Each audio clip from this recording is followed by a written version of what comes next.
se ven mal estirando la reflexión, el comentario para encontrarle tres patas al gato siempre a todo, y por eso es que la oposición no crece, por eso es que no ganan, por eso es que perdieron. ¿Dije una mentira? Sí, muchas, por cierto. En salud no es cierto, 50 millones. Muchas mentiras dijiste. En economía no creció menos de... A ver, que termine, Julieta, venga. Termine.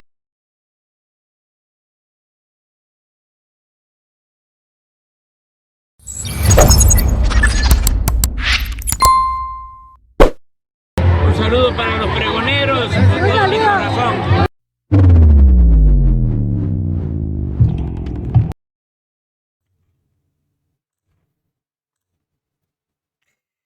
Amigos, bienvenidos a una nueva transmisión más. Es un placer estar nuevamente con ustedes. Servidor Irving Rodríguez, transmitiéndoles desde el día de hoy. Seguimos todavía en este viernes 27 de septiembre del 2024. Si nos estás viendo por primera vez, muchísimas gracias por tu tiempo y por tu espacio. Solamente pedimos el apoyo con la suscripción para que cada día podamos ser más en esta gran familia. Señores, como ya es costumbre, no podía faltar la repasada que le pega nuevamente Julieta Ramírez al senador Damián Cepeda y al diputado por parte del Movimiento Ciudadano, Gibran Ramírez. Ahorita, y como sabemos, todos los espacios están dando esta oportunidad de analizar cómo fue el gobierno de nuestro presidente Andrés Manuel López Obrador, desde los aciertos hasta los desaciertos. Pero Julieta Ramírez se ha convertido en la pesadilla de ambos, pues simplemente los deja calladitos y llorando en la mesa, porque empiezan con el tema de que fue un sexenio oscuro, que no tuvieron grandes aciertos y no es sobresaliente. Fíjense ustedes, porque tal parece que les gana el resentimiento, el dolor y no ven la realidad de las cosas.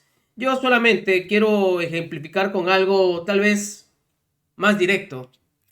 Digo, si hubiera toda esa descalificación que ellos dicen y según todo lo malo que ellos pintan, pues yo creo que no hubiese refrendado el triunfo Morena a la presidencia con 36 millones de votos. Sobre todo 6 millones más que las del 2018. Digo, para todo caso hubiese bajado o hasta en dado caso perdido la presidencia. Pero no fue así. Así inició Damián Cepeda con este lloriqueo. Y sale Julieta simplemente a callarlo en un 2x3. Buenas noches, y te toca comenzar a ti, 2 minutos y medio. ¿Qué dices? ¿Cuál es tu evaluación del gobierno del presidente López Obrador? Con mucho gusto. Mira, a mí me parece que como todo, tiene cosas positivas y negativas. Me parece un gobierno de claroscuros, pero claramente con más oscuros que claros. Déjame empezar reconociendo algunas cosas que me parecen positivas y creo que hay que decirlas tal cual. Sin duda su gran acierto, el combate a la pobreza, ¿no? Dice Coneval que 5 millones de personas, el último dato publicado, hay otros datos también, sacadas de pobreza, me parece muy bien y creo que eso principalmente tiene que ver con ingreso y marcadamente los programas sociales han ayudado. Me parece también que ha tenido un manejo, digamos, macro estable, ¿no? En términos de, si bien creció muchísimo, la deuda sigue estando en porcentajes del PIB estables a nivel internacional, tipo de cambio también. Creo que hizo bien el tema de recaudación, particularmente a grandes contribuyentes, y sin duda uno de sus aciertos es su habilidad de comunicación política. O sea, el presidente es una persona querida por los ciudadanos, ¿no? Y logró romper estos modelos tradicionales como más robustos de comunicación, y él simplemente se comunica, y eso ha hecho que creo que la gente le tenga aprecio. Yo todo eso se lo pongo en su canasta positiva. Sin embargo, en la canasta negativa, con resultados objetivos, que es como se miden los gobiernos, me parece un gobierno pues bastante mediocre en términos de resultados. Los principales temas que le interesan al ciudadano son, en todas las encuestas, economía, seguridad pública, ¿no? Salud, educación, combate a corrupción, está reprobado con diferentes matices. No digo que todo sea una tragedia, pero si tú te vas en términos económicos, es el sexenio con menor crecimiento en los últimos 36 años. Me queda claro que hubo una crisis de COVID, pero me parece que la caída empezó desde antes, no me parece, están los datos, sí, 2019. Y creo que el impacto fue por falta de decisiones adecuadas del gobierno. Hay una recuperación ya, pero nos falta. Seguridad pública, 200,000 asesinatos, lo que lo hace el sexenio más violento en la historia del país. En salud hay 50 millones de mexicanos que no tienen acceso a salud. En educación hay 25 millones millones de mexicanos que tienen rezago educativo. En corrupción, la verdad, las cosas que seguimos viendo escándalos. Ahí está Segalmex, 80% de los contratos son por adjudicación directa. Entonces, no veo esos cambios positivos y sí veo un perjuicio para el ciudadano. Yo, si lo pudiera resumir, lo resumiría en una oportunidad perdida del presidente, porque tuvo todo. Tuvo las mayorías para construir, siempre, incluso antes de las partes, porque siempre las logró. Tuvo una oposición que respaldó, por ejemplo, la Guardia Nacional Civil y demás que hubieran querido otros, y al final desaprovechó esa oportunidad histórica y no hizo el cambio que México merecía. Muy bien. Julieta Ramírez, 2 minutos y medio. ¿Cuál es tu evaluación del presidente López Obrador? Pues no es por presumir, pero en los últimos 40 años no lograron construir una refinería, no lograron construir un aeropuerto, no lograron construir un tren.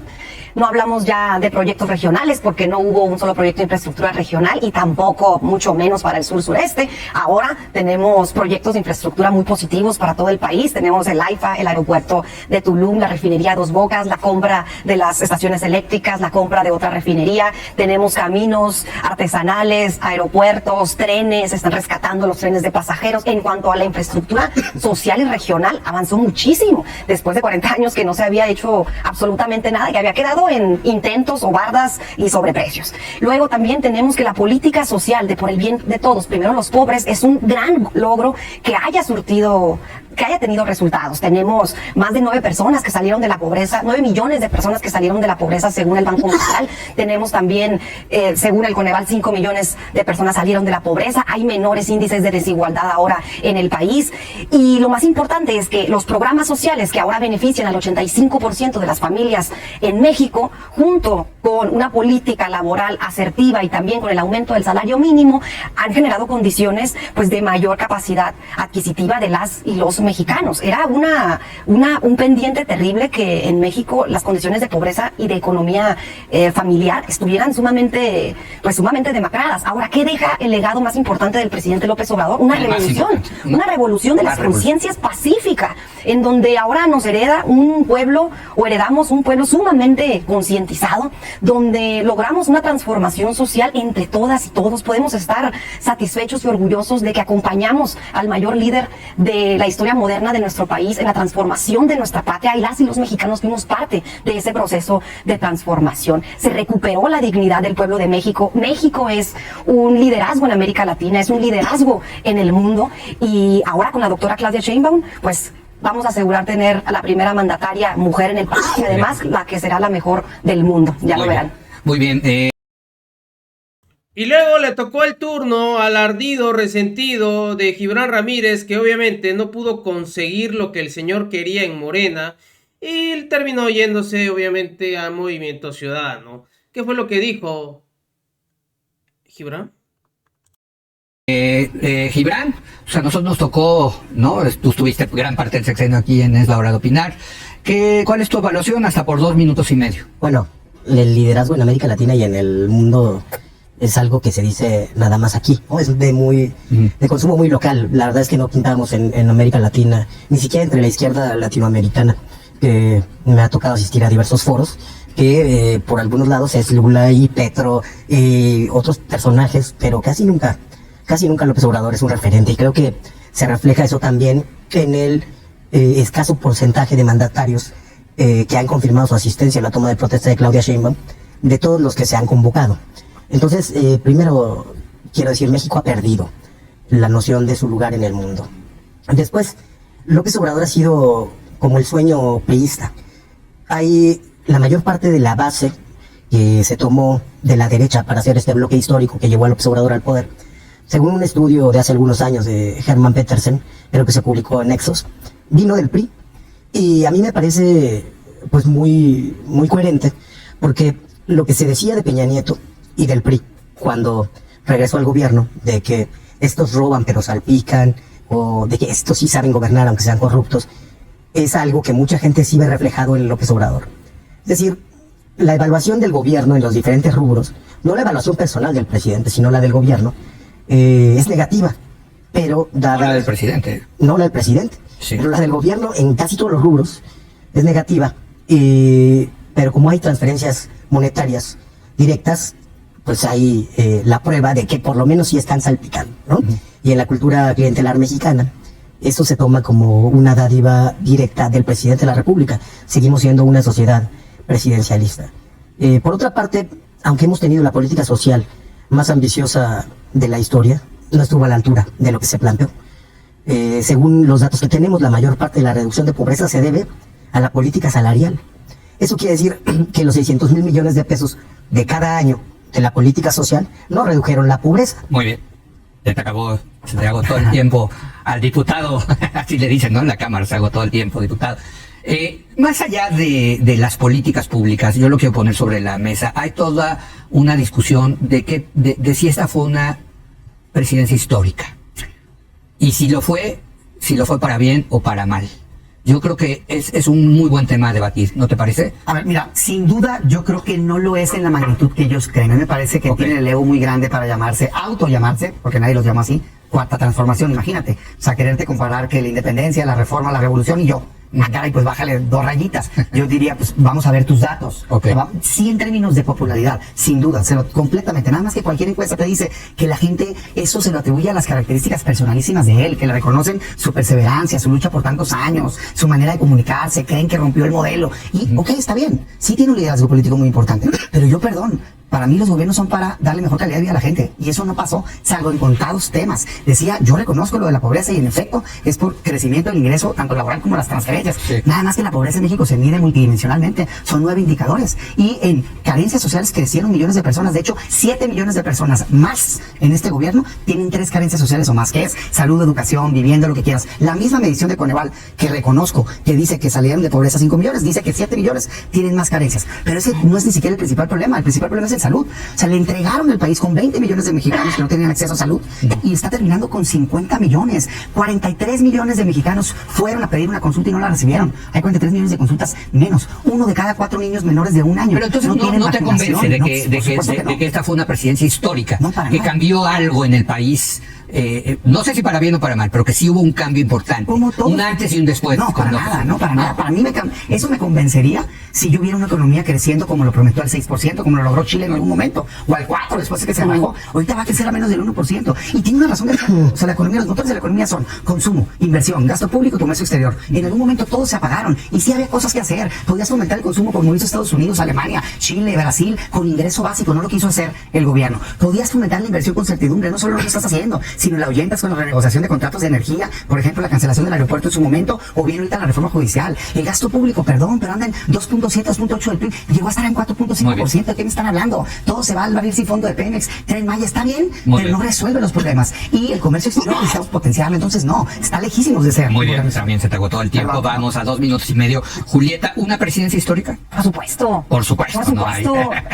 Es inevitable. Además claro, mira, sí, con acento norteño. Claro que sí, pues es que mira, van a querer los opositores o quienes no representen parte de este movimiento estirar el argumento lo más posible para tergiversar la realidad. Pero ¿cuál es la realidad? Quienes hemos visitado las comunidades y quienes hemos recorrido nuestras entidades.